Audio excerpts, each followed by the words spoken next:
organic, unpredictable, unknown, lovely, beautiful, a sense of fulfillment. This is part of the pleasures of life and not the chores of life.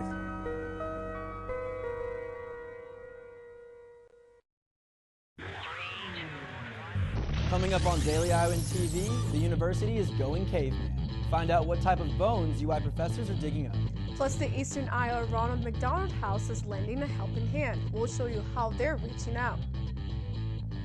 And in sports, pregame is back at work. Need a breakdown of everything Iowa-Penn State? We have you covered.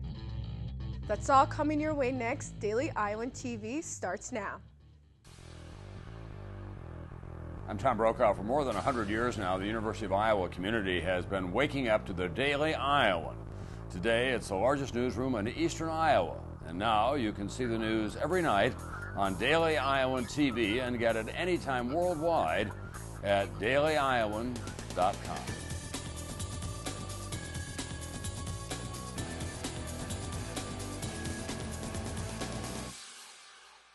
Good evening and welcome to your Thursday edition of Daily Iowan TV. I'm Reed Chandler. And I'm Muriel Kone. Yesterday was a holiday unknown to many, National Fossil Day. It was started by the National Park Service a few years ago. The Park Service is using that. It's a part of Earth Science Week, which has been organized for several years now, but just as a way to really get fossils and earth science out into the public. And what better way to celebrate than with fossils? Mammoth fossils, that is. In 2010, a landowner in Oskaloosa found a mammoth bone on his property. By April 2012, a team of UI researchers were out there digging them up. So far, they found remains from 2 different mammoths, and the bone count is up to almost 80. These bones are estimated to be 15,000 to 20,000 years old. And student debt is climbing for the class of 2011. According to a recent report released by the Institute for College Access and Success, students graduated with an average of $26,600 in loan debt last year. In 2010, the average debt was just over $25,000. The 5% increase is a similar trend from previous years. Iowa ranks 6th among the 50 states for high loan debt with an average of nearly $29,000. But that's not the only troubling thing. Students are also facing a tough job market. The unemployment rate for young college graduates was 8.8% in 2011, a slight drop for 2010's high of 9.1%. And young people also seem to be the target for politics this year. A recent poll by the Harvard Institute of Politics shows young people are less interested in this year's election than in 2008. University of Iowa political science professor Timothy Hagel said the election 4 years ago represented a historical change, and this year the tough economy and lack of change in making young voters less motivated to head to the polls. Local supporters for both parties said they are working hard to increase excitement among these young voters on campus. And now let's turn to Ryan Jones for a look at the weekend weather. All right, thanks, Muriel. I hope you enjoyed the rain today because that's what you're going to be getting a lot more of. Tomorrow morning, we will start with 49 degrees with a 30% chance of rain. That 30% chance of rain will stay with us all day into the night. In the afternoon, it'll warm up barely to around 51 degrees. Then in the evening, it'll cool off just slightly to around 46. Now, looking into next week, Saturday and Sunday, we might actually have some nice weather with mostly cloudy skies. Sunday will start to warm things up around the 70s, but you won't be able to enjoy the warm weather because Monday, Tuesday, and Wednesday, we will have more rain on the way. Now, that's a very quick look at the forecast. Back to you guys at the desk. Thanks for that, Ryan. Reports documenting thousands of sexual abuse allegations against the Boy Scouts of America are spilling into the public Thursday. They're called Pervasion Files and contain 14,500 pages of suspected pedophiles from 1959 to 1985. They show numerous occasions when local officials helped cover up child abuse allegations. On Thursday, officials criticized the Boy Scouts for their lengthy legal battle to try and keep these files secret. The Scout spokesman said in a statement that the safety of their Boy Scouts is of the highest importance. In other news, offering a helping hand in a time of need. Since 1985, the Eastern Iowa Ronald McDonald House has provided housing for families traveling over 20 miles to receive medical treatment for their child.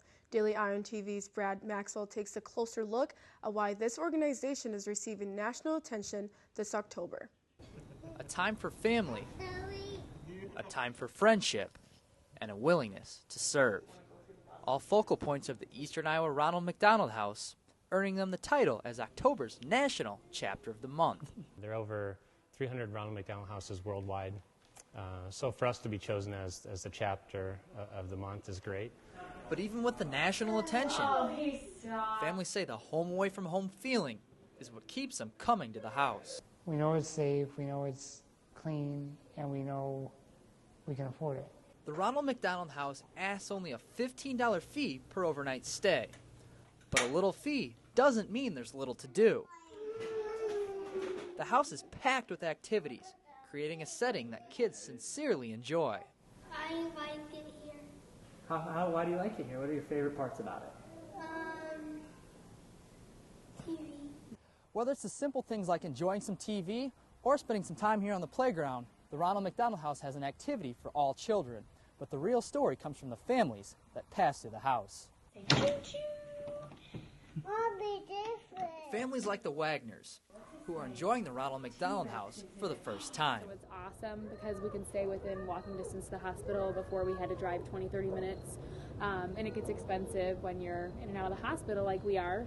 At only 2 years old, Ian Wagner has already endured 7 surgeries trying to resolve a fluid buildup on the top of his brain. And although stressful hospital visits wear on the family, they say their spirits have already been lifted by the Ronald McDonald House. We kind of play together as a family, I think, and enjoy each other before we have to go in tomorrow. Although Ian is merely hours away from another surgery, the Ronald McDonald House continues to help the Wagner family smile brightly and look towards a brighter future. I'm Brad Maxwell, Daily Iowan TV. Those interested in volunteering at the Ronald McDonald House can visit their website for a list of opportunities.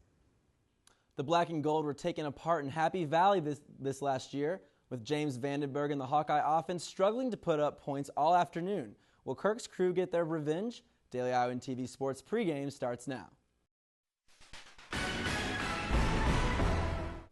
Hi, hello, what's up, and welcome back to Daily Iowan TV Sports Pregame. We have a very exciting show for you today, full of special guests, insider player access, and of course, a preview of this weekend's huge Big Ten matchup. That's right, Lauren. When I sat down last night to begin analyzing these two teams, I quickly realized that this preview would be completely different than any we've done all year, with both our sports and news viewing audiences having a good idea why. Have a look. A reasonable person says where there's this much smoke, there must be plenty of fire. What do you say? I say that I am innocent of those charges. British politician Sir Winston Churchill once said, "This is not the end. It's not even the beginning of the end. But it is, perhaps, the end of the beginning." Penn State fans know it all too well. The sentencing of former assistant football coach Jerry Sandusky does not make a school-wide cover-up disappear. It doesn't change the fact that perhaps their most dynamic player bolted for Southern California, and it certainly won't change the fact that for the first time in Kirk Ferentz's 13-year tenure with the Black and Gold, he won't be seeing Joe Paterno on the Penn State sidelines. But perhaps big plays and a win over Iowa may put an end to the beginning. After stumbling out of the gate to an 0-2 start, the Nittany Lions have won 4 straight, refusing to lie down. And in turn, the rumblings in Happy Valley are slowly turning back to those the locals are accustomed to. But the Black and Gold aren't playing too bad themselves. Much like their opponents this weekend, dismal non-conference performances saw the team draw criticism. But the Hawks have rebounded and haven't lost to the Nittany's at home since 1999. And more importantly, seem to have their neighbors from the East numbered, after pulling off a number of signature victories over the past half-decade. Unfortunately, much of that success came with the combination of Darrell Johnson-Koulianos and Ricky Stanzi leading the way, with quarterback James Vandenberg mostly on clipboard duty. The senior signal caller and Keenan Davis will almost certainly have to be on the same page if the Hawks are to have success on Saturday night, and expect the nation's leading tackler Anthony Hitchens and quarterback Micah Hyde to play a vital role in stopping state quarterback Matt McGloin from continuing his renaissance season under new quarterback-friendly head coach Bill O'Brien. The Big Ten lead is on the line. A loss means waiting till 2015 for revenge. It's Iowa-Penn State under the lights. And now we are pleased to welcome in Adam Bittner, football editor of the Daily Collegian in State College, Pennsylvania, to the 2-Minute Drill. And Adam, Mark Weissman's still questionable with an ankle injury at the moment. How is the Penn State defense preparing for the multiple backs they will most likely see Saturday? Penn State's offense has a lot of different looks throughout Penn State's defense in practice.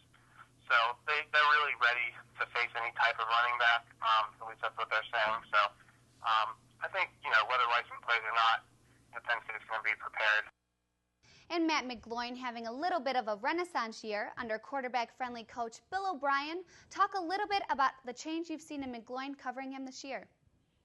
I think a lot of it, a lot of credit has to go to O'Brien, but I think it's also really helped McGloin to know that he's the guy this year, and he said it himself.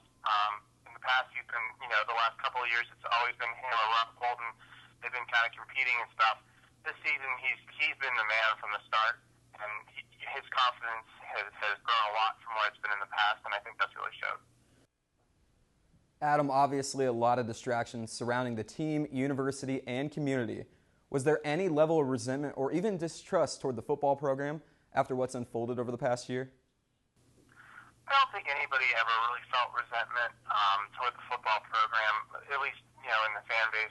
It's a small town here, and football's been a big part of it for a long time, and I think people are able to separate what some individuals have done from the team and the members of the team who, are in this community and interact with people on a daily basis, and the good things they've done in the past, graduating lots of players. All of those things, still hold true. So I don't think Penn State's really had a problem locally, moving past the scandal. It's really kind of trying to fix the reputation nationally. And finally, Adam, we'll get you here out on this. Who's coming out on top Saturday, Hawks or Lions? I'm kind of bucking, the other people on my staff, and I'm thinking Iowa 17-14. The last time Penn State played in a tough road environment was at Virginia, and Sam Ficken, the field goal kicker, missed a few field goals, missed an extra point, just not a very good performance. And when you're on the road in these types of environments, you need to have a good field goal kicker who you can rely on to get those points whenever you get close. And I think it's going to be tough for Penn State to get on the board without a kicker, and they're not going to string a bunch of touchdown drives together like they have at home the last few weeks and like they did at Illinois, against a team that wasn't frankly very good. So I'm going with Iowa in this one. All right, thanks for that, Adam. And it's not often that your place kicker plays the team's MVP role, but according to offensive captain James Ferentz, that's exactly what junior Mike Meyer is. That's right, Ferentz made the comments at the team's weekly media session on Tuesday. Soon after, our own player insider Annie Costable caught up with the Big Ten Special Teams Player of the Week, and tomorrow's Daily Iowan pregame featured player to find out what or who keeps the Iowa native motivated. Annie Costable standing alongside Mike Meyer. Can you talk about, you just won Special Teams Player of the Week. What does that mean to you? It's a great accomplishment. I think definitely, I don't know. It's good to get that, but I think I'm definitely moving on towards Penn State, and I'm trying to prepare. And how are you preparing for Penn State?